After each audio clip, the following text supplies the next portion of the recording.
আসসালামু আলাইকুম রহমতুল্লাহি ওয়াবারাকাতুহু। সামুদরিয়া ইউনাইটেড ইনস্টিটিউট বহুমুখী উচ্চ বিদ্যালয় কর্তৃক আয়োজিত অনলাইন ক্লাসে সবাইকে স্বাগত জানাচ্ছি। আজকে পাঠ আলোচনা হলো সপ্তম শ্রেণীর বাংলাদেশ ও বিশ্ব পরিচয় বিষয়ক পাঠ্যপুস্তকের ষষ্ঠম অধ্যায়ের চতুর্থ পাঠ জলবায়ু পরিবর্তনজনিত মোকাবিলায় করণীয়। জলবায়ু পরিবর্তনজনিত মোকাবিলায় করণীয় কি সে সম্পর্কিত। তাহলে আমরা শুরু করছি আজকের পাঠ আলোচনা। জলবায়ু পরিবর্তনজনিত প্রভাব বর্তমান বিশ্বে সবচেয়ে আলোচিত একটি বিষয়। উদ্ভূত পরিস্থিতি মোকাবেলায় জনগণ, সমাজ ও রাষ্ট্রের ভূমিকা রয়েছে। ঘূর্ণিঝড়, টর্নেডো, কালবৈশাখী ঝড় মোকাবিলায় করণীয় কি কি এখন জানব। ক. আবহাওয়া বিভাগ থেকে প্রচারিত পূর্বাভাস ও সতর্কতা মেনে চলা। খ. বাড়ির আশেপাশে গাছ লাগানো। গ. গ্রিন হাউস গ্যাস উদ্গীরণ নিয়ন্ত্রণ করা। এখন আমরা জানব যে গ্রিন হাউস গ্যাস কি। বায়ুমণ্ডলের যে সকল গ্যাস তাপীয় অবহেলিত সীসার মধ্যে বিকিরিত শক্তি শোষণ ও নির্গত করে সেই সকল গ্যাসকে গ্রিন হাউস গ্যাস বলে। এটি গ্রিন হাউস প্রভাবের মৌলিক কারণ।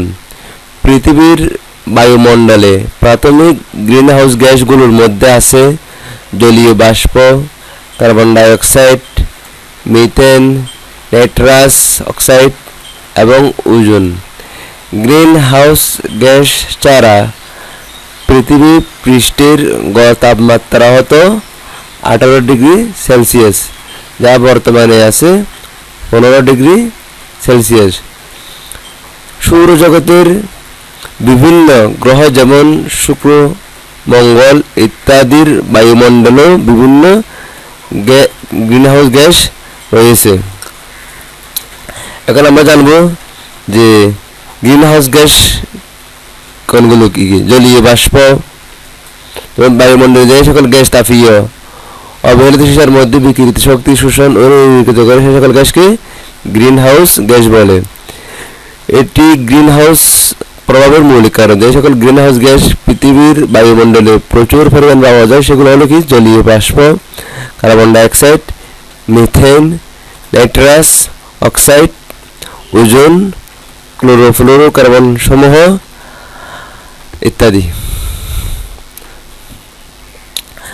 এখন আমরা জানবো বন্যা পরিস্থিতি মোকাবিলায় আমাদের করণীয় কি। ক নাম্বার হলো বাঁধ নির্মাণ করা। যেখানে নদীর পাড়ে, খালের পাড়ে বাঁধ নির্মাণ করা, তাহলে আমরা বন্যা মোকাবিলা করতে সক্ষম হব। তারপর ঘর বাড়ির বিটে উঁচু করা, যে উঁচুতে ঘর বাড়ি করা। গ হলো নদী খননের ব্যবস্থা করা। অনেক সময় দেখা যায় বিভিন্ন জায়গা থেকে বালু এসে বা কাদা এসে নদী ভরাট হয়ে যায়, তখন বন্যার সৃষ্টি হয় অল্প পানিতেই, তাই নদী খননের ব্যবস্থা করা। এখন আমরা জানবো খরা পরিস্থিতি মোকাবিলায় করণীয় কি। ক নম্বর হলো পর্যাপ্ত বনায়ন করা। একটি দেশের সুষম বন্টনের জন্য পরিস্থিতি খরা মোকাবিলার জন্য কমপক্ষে 15-25% বনায়ন থাকা দরকার, কিন্তু বাংলাদেশে আছে মাত্র 17%। তাই আমাদের বেশি পরিমাণ গাছপালা রোপণ করতে হবে।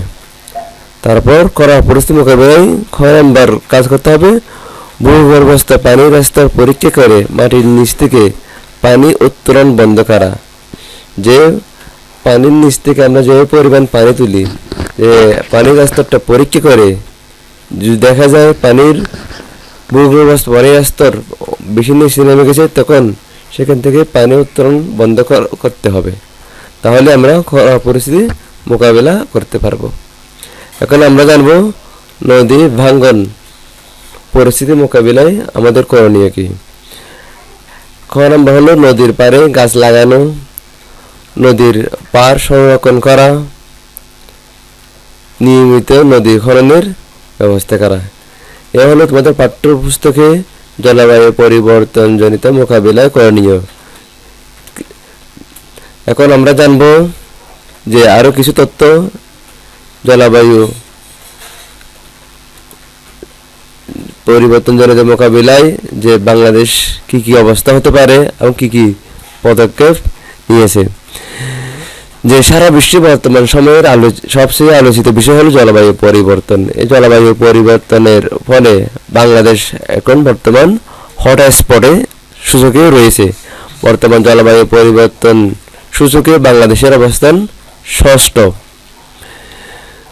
তারপর একটু গবেষণায় বলা হয়েছে যে প্রতি 3 থেকে 5 বছর পর পর বাংলাদেশের 2/3 এলাকা বন্যায় ডুবে যাবে, অর্থাৎ প্লাবিত এলাকার পরিমাণ বাড়বে 29%।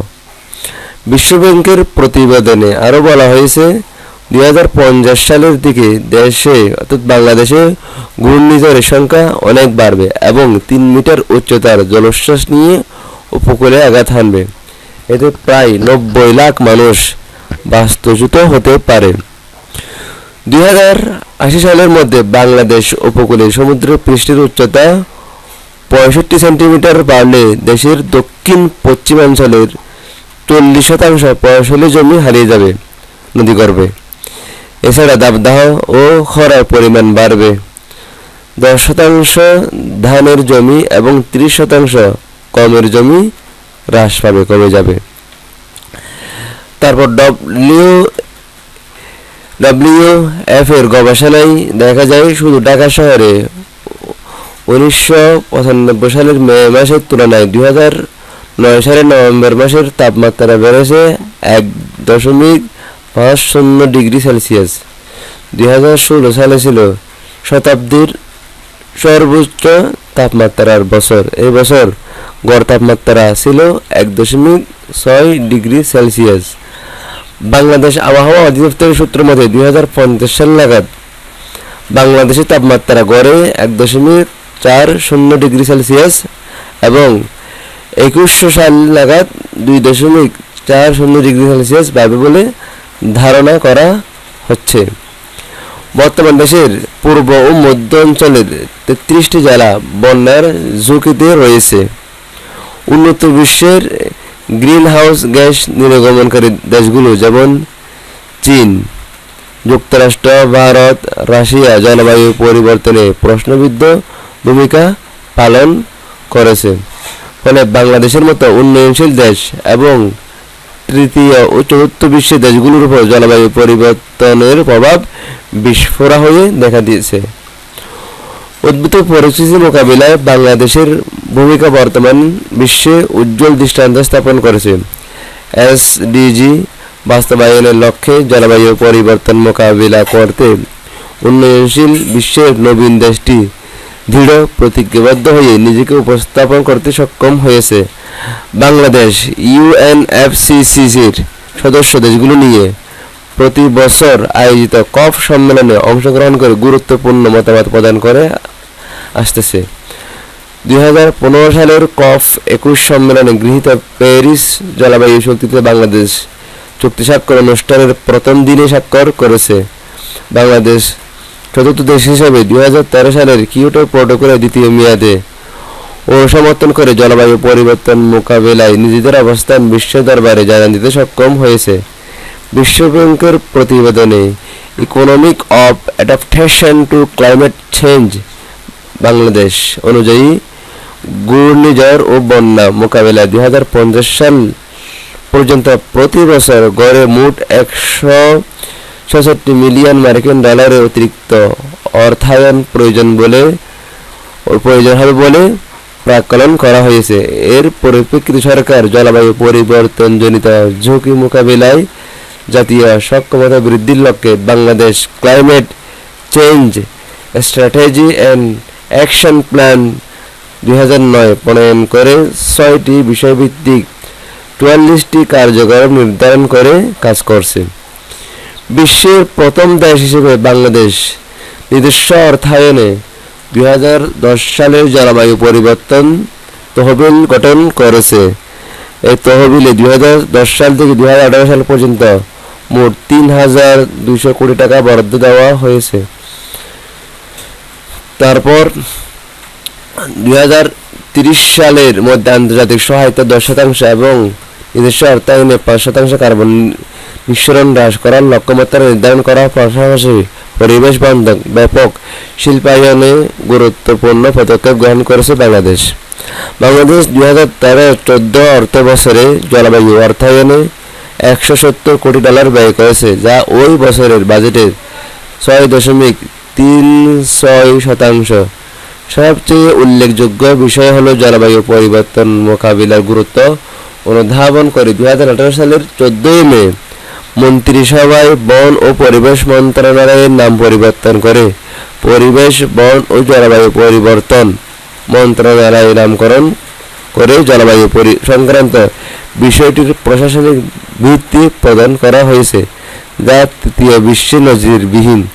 এছাড়া বর্তমান সরকার 2018-19 অর্থ বছরে 20টি মন্ত্রণালয়ের বাজেট বরাদ্দে জলবায়ু অর্থায়ন নিরূপণ করে একটি প্রতিবেদন জাতিসংসদে উপস্থাপন করার উদ্যোগ গ্রহণ করেছে। সমৃদ্ধশালী বাংলাদেশ নিশ্চিত করার জন্য এমন একটি সার্বজনীন সমাধান দরকার, যাতে এর অধিবাসীরা জলবায়ু পরিবর্তনের প্রভাব ভালোভাবে মোকাবিলা করতে পারে। প্রিয় শিক্ষার্থীরা, তোমরা এতক্ষণ জানলা যে জলবায়ু পরিবর্তনজনিত মোকাবিলায় যে আমাদের করণীয় কি এবং বাংলাদেশ সরকার কি কি পদক্ষেপ গ্রহণ করেছে। বাড়ির কাছে তোমরা যে তোমাদের এলাকায় বন্যা, নদী ভাঙ্গন, ঘূর্ণিঝড় মোকাবিলায় যে তুমি কি কি করতে পারো, কি কি পদক্ষেপ নিতে পারো, সেটা একটু অনুচ্ছেদ আকারে লিখে জমা দিবা। পরবর্তী ক্লাস দেখার আমন্ত্রণ জানিয়ে আজকের পাঠ আলোচনা এখানেই সমাপ্ত করছি।